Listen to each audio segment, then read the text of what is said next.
Sir నమస్కారం sir. నమస్తే అండి. సార్ వైసీపీకి కాపు నేతలంతా కూడా దూరం అవబోతున్నారు, దూరం ఇప్పుడు కూడా అవుతున్నారు అన్న వార్తలైతే బలంగా వినిపిస్తున్నాయి. మరి ఎలక్షన్స్ టైం నాటికి అసలు కాపు ఓట్లను పొందగలుగుతారా వైసీపీ? మరి దీనిపైన మీ ఒపీనియన్స్? వైసీపీకి ఒక్క కాపు సామాజిక వర్గమే కాదండి, ఆల్మోస్ట్ ఆల్ మేజర్ సామాజిక వర్గాలన్నీ కూడా ఇప్పుడు వైసీపీ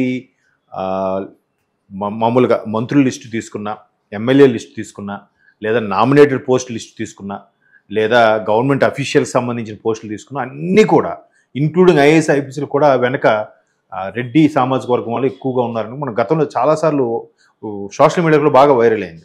అంటే ఏ శాఖ తీసుకున్నా ఆ శాఖకు సంబంధించిన సెక్రటరీ ఎవరైతే ఉన్నారో ఐఏఎస్ ఆఫీసర్ అది కూడా రెడ్డి, అందరూ రెడ్డి ఎక్కువగా, అంటే 95% రెడ్డి సామాజిక వర్గం ఉన్నారు. బట్ అదే రెడ్డి సామాజిక వర్గం నుంచి కూడా బయటకు వచ్చేసే పరిస్థితి ఉంది ఈరోజు. పర్టికులర్గా నెల్లూరు జిల్లాలో చూస్తే రాయలసీమ కానీ చాలా వరకు రెడ్డి కూడా బయటకు వచ్చేస్తున్నారు కదా. అవును, మీరు అన్నట్టు కాపు సామాజిక, అయితే కాపు సామాజిక వర్గం ఎందుకు అని అంటే చంద్రబాబు నాయుడు గారి హయాంలో ఏదైతే మన ముద్రగడ పద్మనాభం గారు భారీ స్థాయిలో ఉద్యమం నడిపించి ఒక రైలు రాకోలు చేసి తగలబెట్టి ఎంత చేశారు, అటువంటి ముద్రగడ పద్మనాభం గారు వైసీపీలోకి వెళ్ళబోతున్నారు. కేవలం జనసేన అని ఆ సామాజిక వర్గం చెందిన వ్యక్తే కాబట్టి జనసేనానికి సామాజిక వర్గం చెందించిన దాన్ని చెక్ పెట్టే ఉద్దేశంతో ముద్రగడ గారికి కూడా వైసీపీలో సీట్ ఇచ్చే అవకాశం ఉందని వార్తలు వచ్చాయి. ఆ తర్వాత కాదు అతనికి ఏదో మంచి పోస్ట్ ఇవ్వబోతున్నారు, వాళ్ళ అబ్బాయికి ఇస్తున్నారు అన్నట్టుగా వార్తలు. మొత్తం అది ఇస్తున్నారు, ఇది ఇస్తున్నారు, ఆయనకి లోక్సభ ఇస్తున్నారు, అసెంబ్లీ ఇస్తున్నారు, లేదంటే రాజ్యసభ ఇస్తారు, వాళ్ళ అబ్బాయికే అసెంబ్లీ ఇస్తున్నారు. ఇవన్నీ వెరసి ఇప్పుడు ఏంటంటే ఎవరికి ఇవ్వట్లేదు, మొండి చేయి చూపించబోతున్నారని కూడా వార్తలు వస్తాయి.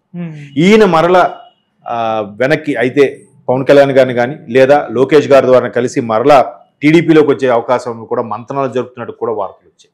అంటే ఇందులో ఎంత వాస్తవమో తెలియదు కానీ కొంత వాస్తవం ఉంది అనుకుంటున్నాను. ఎందుకంటే ముద్రగడ పద్మనాభం గారు వైసీపీలోకి వెళ్తారు అనే వార్తలు వచ్చినప్పుడు దాన్ని ఆయన ఎక్కడ వెళ్ళట్లేదు. సో వాస్తవం అనమాట. మళ్ళీ బయటకు వచ్చేసారు, లేదు ఆయన ఉండట్లేదు, టీడీపీ కానీ జనసేనకి కానీ వెళ్తారన్నప్పుడు ఇప్పుడు ఖండించట్లేదు, అంటే వైసీపీలోకి వెళ్ళట్లేదు అనమాట. అంతే కదా, వెళ్తున్నారనే విషయంలో కూడా ఎక్కడ ఖండించలేదంటే వెళ్తున్నారని, బయటకు వచ్చేసారనే విషయం కూడా బయటకు ట్రోల్ అవుతున్నా కూడా ఎక్కడ ఆయన స్టేట్మెంట్ కానీ ఏమి ఇవ్వలేదు. మేబీ 4 ఖర్చుకుని అలా ఉండిపోయారేమో ఆ హ్యాండ్ అవకాశం ఇవ్వకపోవడం వల్ల. ఇది ఒక్కటే కాదు, ఇంకో పెద్ద మేజర్ పాయింట్ ఏంటంటే కృష్ణా జిల్లా రాజకీయాలకు సంబంధించి వంగవీటి రాధా గారు అదే సామాజిక వర్గం చెందిన నేత, అదే రంగా గారు అబ్బాయి. తర్వాత రాధా గారు, వల్లభనేని వంశీ గారు, కొడాల నాని గారు, ముగ్గురు మంచి మిత్రులు. బిజినెస్ పరంగా కానీ రాజకీయ పరంగా కానీ భావజాలం వేరైనా కానీ ఎప్పుడు మంచి ఫ్రెండ్స్గా ఉంటారు.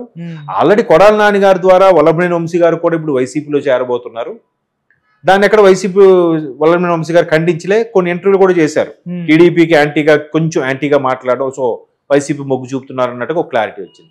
అయితే రాధా గారి పెళ్లికి, వంగవీటి రాధా గారి పెళ్లికి వల్లభనేని వంశీ గారు, కొడాల నాని గారు వెళ్ళిన తర్వాత ఇట్లాగే మీడియా ఏమని కోడి కూసిందంటే వీళ్ళిద్దరు మిత్రులతో పాటు రాధా గారిని కూడా వైసీపీలోకి తీసుకెళ్ళిపోతున్నారు అని. దానికి అలాగే ఎక్కడ స్టేట్మెంట్ ఏమన్నా రాధా గారు సరిగ్గా 4 రోజుల కిందట ఒక స్టేట్మెంట్ ఇచ్చారు. నేనేం టీడీపీ విడిపోవట్లేదు, టీడీపీలోనే ఉంటా, ఎవరికైనా ఆత్మసంతృప్తి కావాలంటే తిరిగి మా టీడీపీలోకే రావాలన్నట్టు కూడా భారీ స్టేట్మెంట్ ఇచ్చారు రాధా గారు. అంటే అక్కడ కృష్ణా జిల్లాలో ఉండే ఆ బలమైన కాపు సామాజిక వర్గం ఎవరైతే ఉన్నారో, లేదా రాధా గారు వెంట ఎవరైతే బలమైన సామాజిక వర్గం కానీ బలమైన నాయకులు కానీ ఉన్నారో వాళ్ళు కూడా మళ్ళీ ఒకవేళ ఆయన టీడీపీలోనే కంటిన్యూ అవుతున్నారు కాబట్టి సో ఆ ఓటు కూడా వైసీపీలోకి వెళ్ళట్లేదుగా.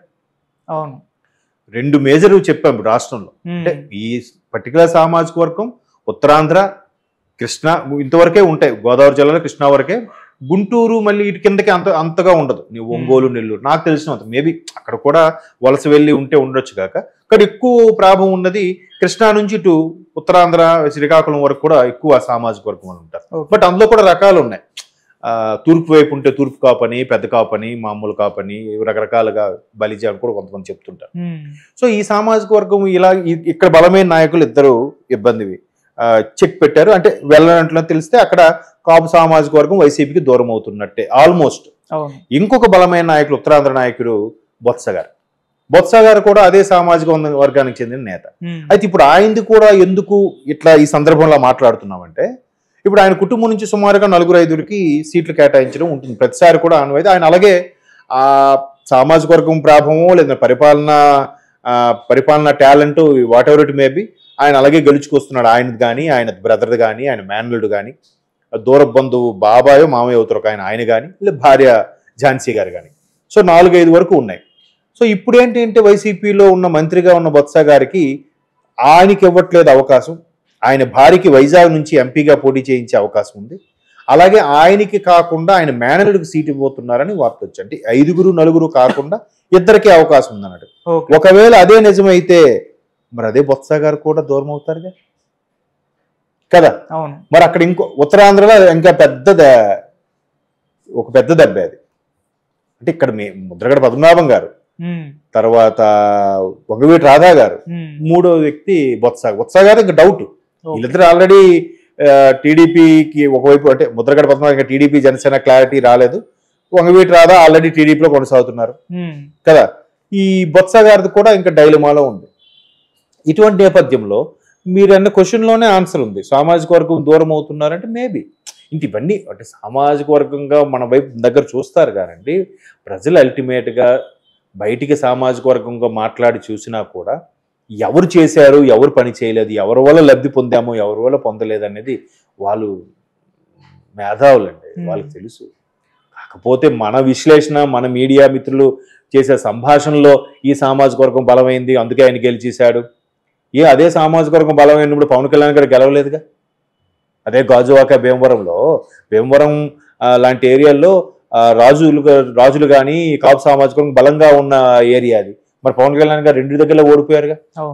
దానికి ఆయన కూడా ఏం స్టేట్మెంట్ ఇచ్చారు, సామాజిక వర్గం బేస్ చేసి కూడా నేను గెలుస్తాను అనుకుని కొంతమంది విశ్లేషకులు చెప్పారు, కానీ నేను గెలవలేకపోయానంటే మొదటిది మీ నమ్మకాన్ని చూరగొనలేదేమో, రెండోది అదే సామాజిక వర్గం కూడా నాకు ఓటేయలేదంటే ఇక్కడ ప్రజలు నికార్సైన మనుషులు కష్టపడి ఎవరు పని చేస్తారని నమ్మారో వాళ్ళకేశారు. సామాజిక వర్గం ప్రాధాన్యత వేయొద్దు, అది మంచిది కావడం కూడా ఆయన పవన్ కళ్యాణ్ గారు స్వయంగా చెప్పారు. సో సామాజిక వర్గం పరంగా దూరమైనా కూడా అల్టిమేట్గా బాగా చేస్తున్నారా లేదా, ఈయన ఏం లేదు, పథకాలపై అభివృద్ధి లేదు, ఉద్యోగాలు లేవు, ఏమీ లేవు, అందరికీ ఒకవేళ ఒకే ఆధార్ లింక్ చేసినప్పుడు ఒకే పేరు మీద 2 ఉంటే 2 కట్ చేసేస్తున్నారు, 1వ తేదీని తప్ప 2వ తేదీకి వెళ్తే పెన్షన్ రావట్లేదు, ఇలా రకరకాల సమస్యలు చెప్పుకుంటూ వస్తుంది. ఇవన్నీ కూడా యాంటీ ప్రభుత్వ వ్యతిరేకంగా ఉండడం వల్ల సామాజిక వర్గంతో పనేముంది చెప్పండి. ఏ సామాజిక వర్గమైనా దూరం అవ్వచ్చు. ఈ మెయిన్ ప్రజలు మొత్తం ఉండే ఈ 4 కోట్ల మంది కూడా ఆంధ్రాలో 4-5 కోట్ల మంది కూడా అంతా ఆ ఒక్క సామాజిక వర్గం చెందిన వాళ్ళు కాదుగా. విభిన్న జాతులు, విభిన్న మతాలు అందరూ ఉన్నారుగా. అల్టిమేట్గా ఎవరు బాగా చేస్తారో, ఎవరు బాగా పాటుపడతారో వాళ్ళకి వేస్తారు. మనం ఎంత చెప్పినా కూడా సైలెంట్గా వెళ్ళి ఆ బూత్లో ఎవరు గుద్దాలో, ఎవరికి చెయ్యాలా, ఎవరికి వేయకూడదో వాళ్ళకి తెలుసు బాగా. మన ఇన్ఫ్లుయెన్సింగ్ మాటలు చేసే వరకు కూడా ఇది మేబీ ఎక్కడి వరకే వెళ్తుందేమో, ఆ లోపలికి రీచ్ అవుదేమో. నాయకులు ఇచ్చే స్పీచ్లో కానీ, లేదంటే కొంతమంది పెట్టే పాంప్లెట్స్ కరపత్రాల వల్ల, లేదా కొంతమంది వేసే యాడ్స్ వల్ల, కొంతమంది వేసే మసాలా పూరితమైన డైలాగ్స్ వల్ల ఎక్కడివరకే రీచ్ అవుతుందేమో అని పైకి వెళ్ళదు. ఆ పైకి అక్కడ ఫిక్స్ అయి ఉంటుంది ఆ బ్రెయిన్లో, ఆల్రెడీ రిటర్న్ కదా. కాబట్టి సామాజిక వర్గం వరకు అంటే ఒక విశ్లేషణ వరకు ఓకే, ఎంత పర్సంటేజ్, సుమారుగా 24% ఉన్న కాపు సామాజిక వర్గం ఏంటి. ఎందుకంటే ఇంకో పెద్ద స్టేట్మెంట్ కూడా మనం ఇక్కడ చూడొచ్చు. ఎట్లా అంటే ఇప్పుడు బాగా గుర్తొచ్చింది, జనసేనని టీడీపీలో కలిసిన తర్వాత ఇదే వైసీపీ నేతలు పవన్ కళ్యాణ్ని ముఖ్యమంత్రి చేస్తారా, టీడీపీ వాళ్ళు ఒక బీసీ వాడిని ముఖ్యమంత్రిగా చేస్తారా అనుకుంటే రెచ్చగొట్టారు. పోని వాళ్ళు చేయరు, అనుభవజ్ఞుడుగా ఉంటే మంచిదని చెప్పి పవన్ కళ్యాణ్ మాకు చెప్పారు ఆయనకి. మరి మీరు ప్రకటించవచ్చుగా, జగన్మోహన్ రెడ్డి గారు రెడ్డి సామాజిక వర్గం కాదు, మా దగ్గర కూడా బీసీ సామాజిక వర్గానికి చెందిన వాడిని ముఖ్యమంత్రి చేస్తాను, వీళ్ళు కూడా చేయొచ్చుగా. మరి వీళ్ళు ఎందుకు చేయట్లేదు? అక్కడ రెచ్చగొట్టడం తిరిగి వీళ్ళకే మైనస్ అవుతుంది కదా. మరి అదే సామాజిక వర్గం నుంచి మా దగ్గరికి ఎవరు వస్తే వాడిని ముఖ్యమంత్రి చేస్తామని వీళ్ళు స్టేట్మెంట్ ఇవ్వచ్చుగా, ఎందుకు ఇవ్వట్లేదు? 1,000 చూపిస్తే 3,000 నీ వైపు చూపిస్తున్నాయిగా. సో సామాజిక వర్గం పరంగా అయితే ఇలాంటి స్టేట్మెంట్ల వల్ల కూడా వాళ్ళకి మైనస్ అవుతుంది, ఒక్కొక్కరుగా పార్టీని వీడుతున్నారని చెప్పొచ్చు. Right sir, thank you so much sir.